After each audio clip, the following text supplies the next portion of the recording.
Hey guys, drawing again, doing some faces, working on faces this time. You'll probably notice that I have different pencils at some point in the video. I had a bunch sharpened up next to me. I went to Walmart and I seen that the Stetler or Stotler, however you pronounce it, had a box of for $7. It was a box of I want to say 50 pencils, and they had those eraser caps there. That's on that pencil right there. I thought that was a pretty good deal, and it had a sharpener. However, the sharpener uh, wasn't that good. It kept breaking the lead, so I just used one of the other sharpeners that I got laying around. I found out about the pencils from watching Elliot Fernandez on his Instagram lives. He was saying he got some from there, so I went to Walmart to check it out, and sure enough, they did. So I'm drawing faces. This is a girl's face. So I thought it'd be pretty cool to just draw faces. I don't know. It's relaxing. For one, drawing is relaxing for the most part, unless I'm drawing something new or that I haven't drawn before. But anyway, I was just what do you call it, zoning out, just trying to draw whatever. I was looking at some photographs on the internet to for the hair. The last picture you'll see, I was trying to concentrate on shadow. I went and looked at lighting on faces for that too, but I guess overall, just chilling, drinking coffee, drawing, having a good old time, and also put the camera.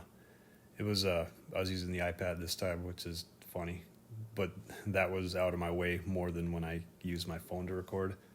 So I just put the iPad like way above my head. So yeah, that's why I got a closer shot of this head in the sketchbook, but it's not it's not the best quality I noticed. I'm gonna have to figure something out. I don't have a computer right now. Uh, I mean, I do, but it's like it's on its last legs. Like sometimes it'll charge and I can use it, but like I don't know, that's pretty hit or miss. Like sometimes the charger doesn't work, and it's like 10 years old now, so I'm just gonna get another one. Hopefully, it won't be more than 2 months that I could get another one. Uh, in any case, but always her hair there. Yeah, I was trying to find pictures where it was like hair that was, kind of messy looking, but obviously a style. So I mean, that's why these are girl faces anyway, because they seem to have the most like fun haircuts and like hair that kind of overlaps each other, so it's more visually appealing. And then I was adding these. I don't think these parts were. I don't. Yeah, those parts I was just adding. They weren't on the picture. Like the hair strands kind of sticking out. And then I think I add another one. Anyway, I was doing my best to channel Travis Chare's, like his little nuances in the hair that he draws. Like I don't know, they're so cool if you look at Travis Chare's work, or how David Finch pronounces it, Charest. And then I was doing the hobo nose there, where you kind of like darken it up because that's supposed to be the gray. If it were in color, it would be red. The kind of like a Norman Rockwell painting. They always have red noses. Or Andrew, no Andrew, or Adam Hughes. He always gives them people red noses. So, but yeah, I thought that looked pretty cool. So I think I'm gonna start adding that a lot more to my drawings, drawing sketches, whatever. The next head here, I'm making a little bit bigger because that's when I started to notice that the head was a little too small for the camera. I mean, like it's not really filling up the screen, so it's not that fun to look at, to me anyway. So on this head, I I wanted to change it up a little bit. I didn't want just to be a bunch of heads looking forward. I wanted to change it up a little bit. So she's supposed to be like kind of smiling and has her like looking through her eyebrows a little bit more, head tilted forward. That's what I'm trying to say. Yeah, these morning sketches, probably just like everybody else when they work, it helps get you in the right like mind space before you start doing the real work, I guess. I'm still in the process of coloring my comic book. It's coloring is the slowest thing for me. I think I said that on some other videos. Still learning a lot in that. I feel like I'm getting faster, incrementally. What slowed me down more so recently was that Dropbox had an update, and I only saved my stuff to Dropbox before this. But when I opened up Clip Studio was like, before you get the file, you're going to need to update Dropbox. So I updated Dropbox, took about 3 hours. I got the picture I was working on. Everything was normal. But then I went back to get a color from that I needed. It was previously on another page. So I just pull those up and do the swatch colors from the pages I was working on previously. And when I did that, it was like, I noticed there was 3 pages. It looked a little weird on the thumbnails when you do the scrolling down, checking out all your files. So I opened them up, and like they were all missing. I don't know, either like some of the panels were just had only flat colors, or else the whole page had like just flats. So that's my dog. If you hear her, she's maneuvering around, I guess. She doesn't like when I talk to a computer screen. But yeah, so like there went a lot of hours of work, like just like that. It was pretty annoying because I pay that, I think it's $10 a month for the extra storage. Anyway, so I was bummed out about that and just reconstituted my work ethic towards getting this coloring done. That I just finished up a page, but with those 3 pages, additional 3 pages needing work, that puts me right around 12 pages that I gotta get done. But anyway, yeah, so that's where I'm at with working on my comic book. All right, back to the drawing. I was doing more of the little Travis Charest, like hair whipping around there. I was looking at the same picture for the hair, and I was just trying to get them to overlap a little bit more. And for trying to get her to make it look like she was looking down, or having her head tilted a little bit downwards, I didn't pull that off very well, I noticed. But just sketching, so I just kept going forward with it. I did notice I made her nose look different, it's supposed to be like looking like it's tilted downwards, but now that I'm watching the video, it just looks like I made a different nose. So like I don't know, it's something to keep in mind for next time. Like I could just make it look, I guess like the nose is tilted down, but the face is looking forward. So I don't know. That seems like an obvious thing, but you'd be surprised how many obvious things that I don't really notice. So yeah, just adding more detail to the hair, trying to get the strands to stand out from each other, to make it look more visually appealing. I keep saying visually appealing, but I don't know how else to word it. Aesthetically pleasing. To make it look cooler to me. Yeah. And now I'm adding some things. I was watching a live stream of like Elliot Fernandez. He's the one who told me about the pencils, and he was looking over Olivier Coipel's work. So I was kind of like trying to add a little bit of that influence into this sketch. So that's why I was kind of ticking away at the jowl marks and, well, not not the lips so much. I kind of always try to mess around with those. But yeah, okay, so those right there, the jowl marks. I've seen and noticed in Olivia Coipel's work, he adds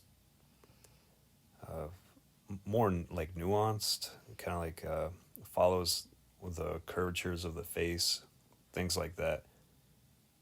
He's been doing that for a while. I mean, the dude's a master artist, so he makes them look really cool. I was thinking of adding some stuff like that into my work. I I don't know. I'm okay with it. So it's just sketches. So that's where you want to make your mistakes, if or experiment. You call them mistakes, I guess. A lot of people call them. That's like your style, I guess, is when you try to like learn from someone else's work and then incorporate it into your own. Like a lot of people consider those mistakes, but then that's when other people, I guess, say that's how you learn your style. I'm not 100% sure, because it seems like everybody looks at things and learns things differently. So I'm going on a tangent there.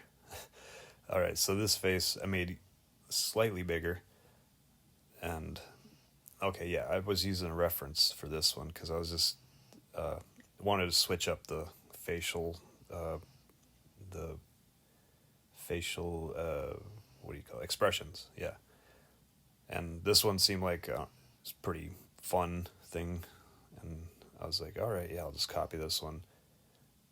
I went to I copied the facial expression, and then I went to another picture to do a different hairstyle. So kind of just mush those two pictures together, or Frankenstein them together, whatever. I did the facial mark, the where you line everything up. I don't do that very often anymore. I feel pretty comfortable knowing where everything is at on the face and the curvatures and stuff. But when when I'm studying something or looking at something, I usually kind of break it down like that. Or if it's a new angle that I'm not used to, I'll bring those back so I kind of know where everything is. I mean, obviously I wasn't always like that. I did that constantly, but I don't know, at some point I think you just kind of you're able to skip some steps. That reminds me I think it's always a good idea to revisit the basics, whether it's like once a month, once every few months, but to set aside like a day where you're breaking down the drawings, whether it's faces, figures, just kind of like start how you did from the beginning. Mark out the eyes for the face, the center line, the nose, the mouth. Study some pictures using that method, and then same thing with the figures. Make them. I don't know if you're doing the comic book style like I usually do. It's, make them 8 heads tall, 9 heads tall. Things like that. I think that's a good idea to constantly keep in your work, or maybe not constantly, but every once in a while. Oh yeah, and then so for this face, I noticed she had like a lot more wrinkles going on for the nose, but I'm always like hesitant to put too many wrinkles on or lines on female faces. That tends to make them look older, and I was trying to draw like a young woman's face, not an older woman's face. I mean, not saying that I don't draw older people's faces, but that's like a old comic book. What is it, saying? Or yeah, I'll just go with saying for now. But it's that the more lines you draw on a girl's face is like you make them look older. Unless you could, I don't know. I've seen some people draw like a lot of faces, like Olivia Coipel, but he kind of goes. his method is like it kind of goes with the face. Like, I don't know how exactly to explain it, but if you've seen his work, he's got like a lot more lines than the average comic book artist, but he's still able to make the young people look young with, I don't know, a ton of lines on their face, or a lot more lines than usual for comic books anyway. I'm not too familiar with, because like in painting, you get away with like a lot of more subtle lines because you can really tone down the. It's not just like a dark black line in painting, if you know what I'm talking about. Anyway, back to the drawing. I put a highlight circle there on her nose. That wasn't there in the picture, but I'm just kind of like forcing that in there so I could add in the darker red hobo nose. That, I mean, it's all grayscale, but I mean, it kind of like gives you like your mind a visual cue to look at that as like a red nose, or decipher it as a red nose. That's what I kind of notice with a lot of drawing. Like when you draw, or when I draw from my head, I don't know exactly. I heard some people draw, but they can't. They can't imagine the image. I forget what that's called. Like when you see the image in your head and you draw it, that's, I think there's like a psychological term for that. And then also if you cannot see the image in your head, but you draw an image anyway, that's called something. I recently found that out when I was looking at some people's work, and one of them was saying like, yeah, I don't picture anything in my head before I draw. And to me, I was thinking like, well, how the hell does that happen? Like, how can you draw something if you, I mean, so like when I draw, I don't have, when I'm drawing from my head anyway, I don't have a picture perfect idea in my head. It's I would say like pieces are there. It's kind of like a Picasso painting, but instead of this weird gibberish, it's like, well, maybe not a Picasso painting, more like a collage. So I got like this collage of sharp images in my head, but the puzzle isn't completely there. So I guess that's where the experience comes in, the visual cues. Like, okay, nose goes here, because you more like muscle memory. Like you've always put a nose in this area, and then that kind of gives you a visual cue of like, okay, here's where the mouth goes. Like if you don't see it clearly in your head. But sorry, it's my dog. She's getting upset that I'm interrupting her nap, I guess. But yeah, so the visual cues are, I believe that's where like all the 10,000 hours work, that's where that comes into play. But sometimes like I do get lucky, and like I can see some things in my head, and I can place them down on the paper, and it works out, great. That doesn't always happen though. So anyway, yeah, I guess like, just keep at it if it's not turning out how you want it in your head. It's kind of like, I don't know, programming like I said, muscle memory. It's like programming what you want in your head to go down on the paper, and you're working with your hands, so you kind of got to like mechanically program that in. That's how I look at it anyway. And then also, yeah, if you aren't very good at doing that, then you could still rely on the where to place everything, because you've done it. I don't know how long it takes for people. There's like a magic number. Sometimes it takes only 100 drawings to kind of figure where everything goes. Sometimes it takes, like in my case, I would guess tens of thousands of drawings to figure out where things go. When I was drawing figures, especially, like I would have a hard time figuring out where elbows go. I would draw them like from the shoulder to the elbow. I would draw them really long, and sometimes that's why I suggest going back to reinforce your basics, because sometimes when I'm still drawing, I tend, like, my drawings kind of revert back to the elongating the elbows, the shoulder to the elbow area, and it's like, oh man, I need to figure this out. So I go back to like the basics for that. Anyway, I don't know how I got talking about that. So yeah, okay, so I'm with these on the cheeks there. I'm trying to like I tend to in coloring. I notice that, you know, sometimes the people do the, not just the red nose, but they do like the red cheeks. So I was thinking of try to apply that same method, the hatching on the nose to make it look like it's red, and try to apply that to the cheeks. It didn't.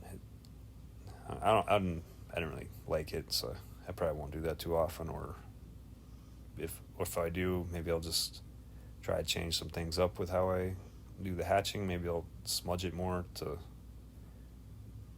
put it to make it to where how I like it.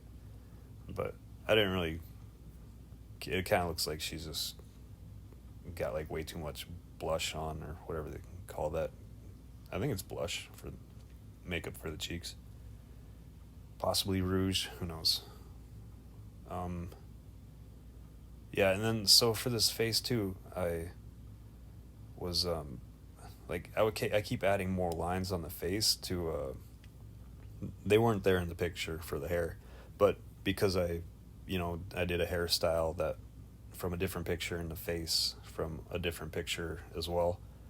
I'm trying to make them match more, like make the hair frame the face better. It just kept looking weird to me, so I keep adding more lines to the hair and dark areas to frame the face into like a better I don't know, to where it looks good to me. And I think I stopped there, yeah, because it looks all right now, passable.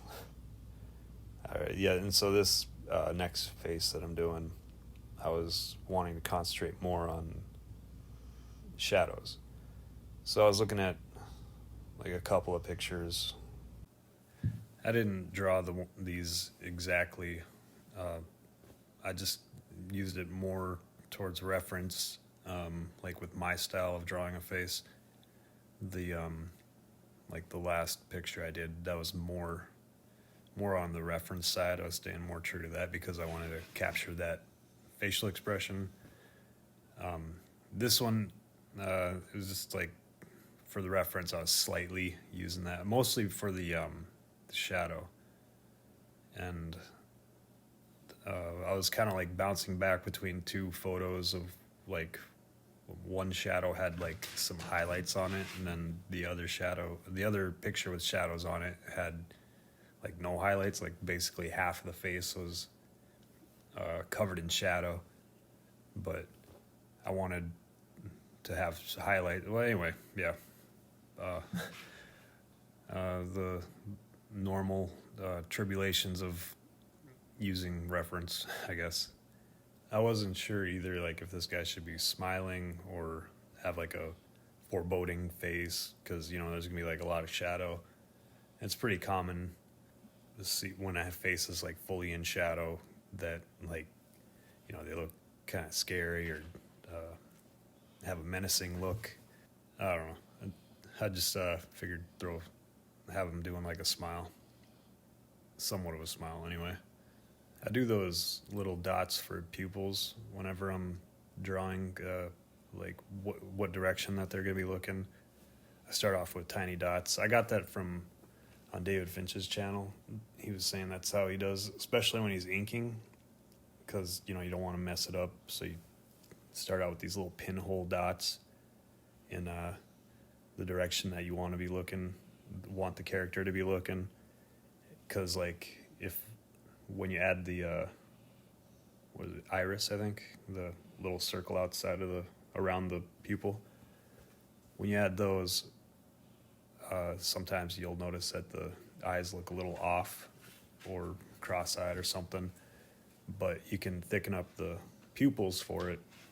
Since you just had like these little pinhole dots, you could always thicken those up, and it'll still look normal. Unless you really mess it up, then I guess if you're inking, then you'd have to take out the Posca pen or whatever correction pen you're using when you're inking.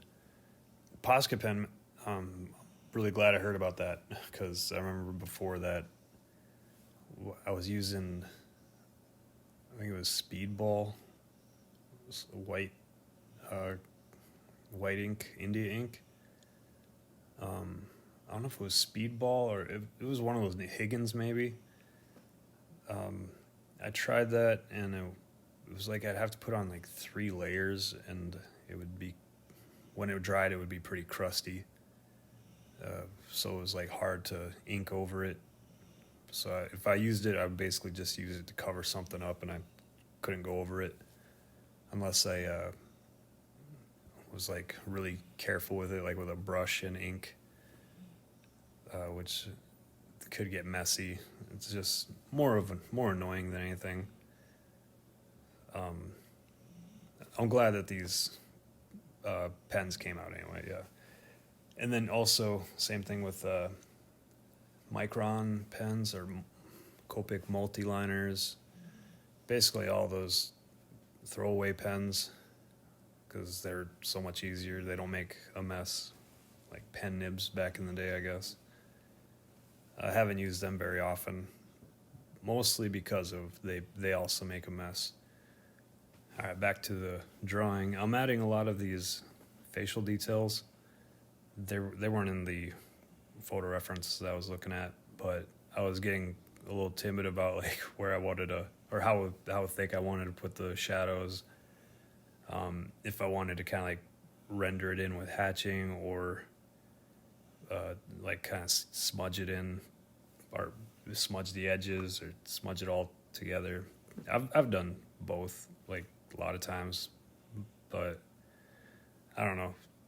Today I guess I couldn't make up my mind, so instead I was like, I'll just add more detail over here and there, and see how that looks. Maybe, oh, then so then after doing this for a little bit, I start blocking in where I want the shadows to be like really thick, and then I would use those details that I was putting down. I would use those as like lines that you could see through the shadow, if that makes sense. In my head, I was kind of imagining like those would be the lines I would, if I was adding the white ink through the shadow, like they would pop out if it was being inked. But anyway, so now I'm just going in.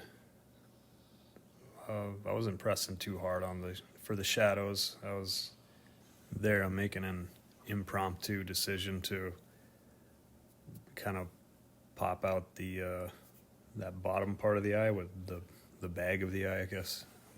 I don't know the technical term for it, but not make it like completely white, but I was gonna like not make it as dark as the shadow either, so it would have some 3D depth, like it was pushing forward a little bit. I noticed it, right there. It looks like some David Bowie face paint. And I'm trying to add some form to the lip.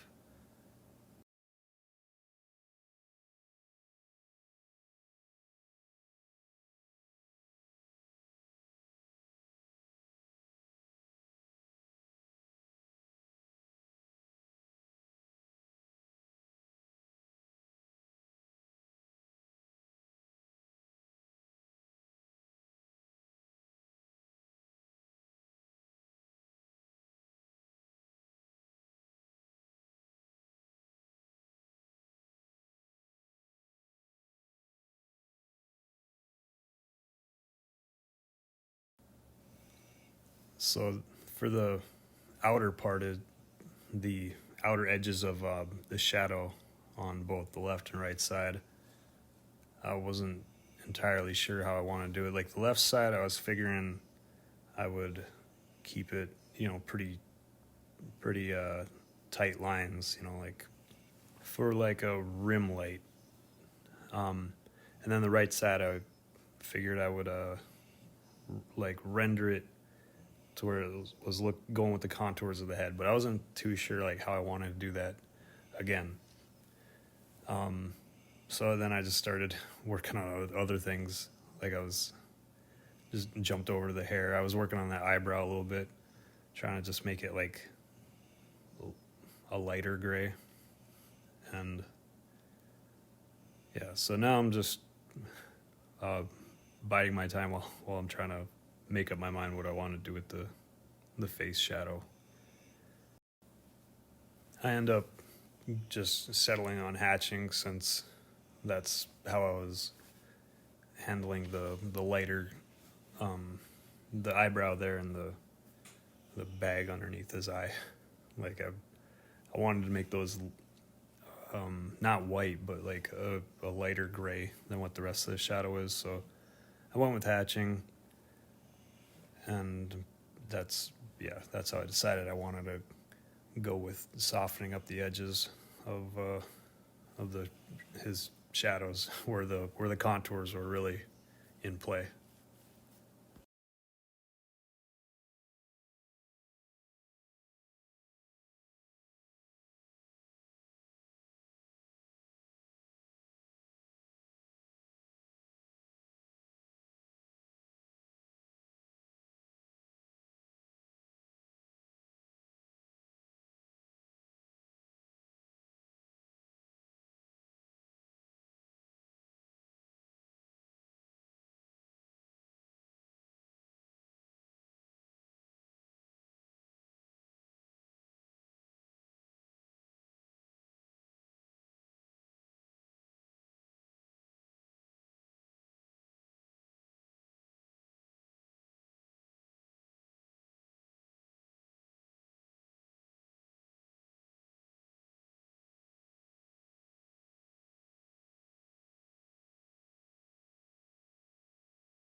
For the neck, I wasn't using reference for that. There was no good neck reference. I was just kind of throwing it in there because it looked weird as a floating head. And then for the reference, it was like, I don't know, the guy was wearing a shirt or one with a big collar, but I didn't want to throw that in there. I wanted to make like a big superhero thick neck. And yeah, so just going with how I think the light would interact with the forming of his neck.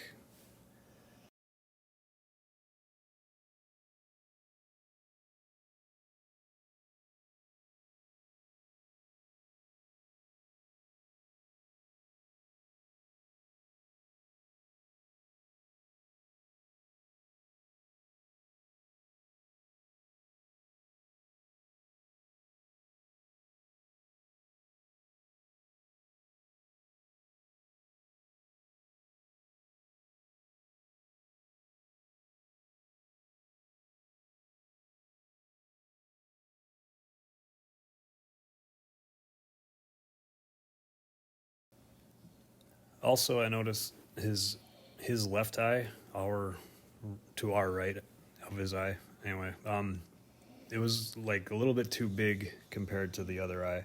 So I was trying to like tone it down with adding in some darker lines and narrowing in on the white space of his eye. And then I tried to make the other eye look a little bit bigger by also adding a little more dark lines.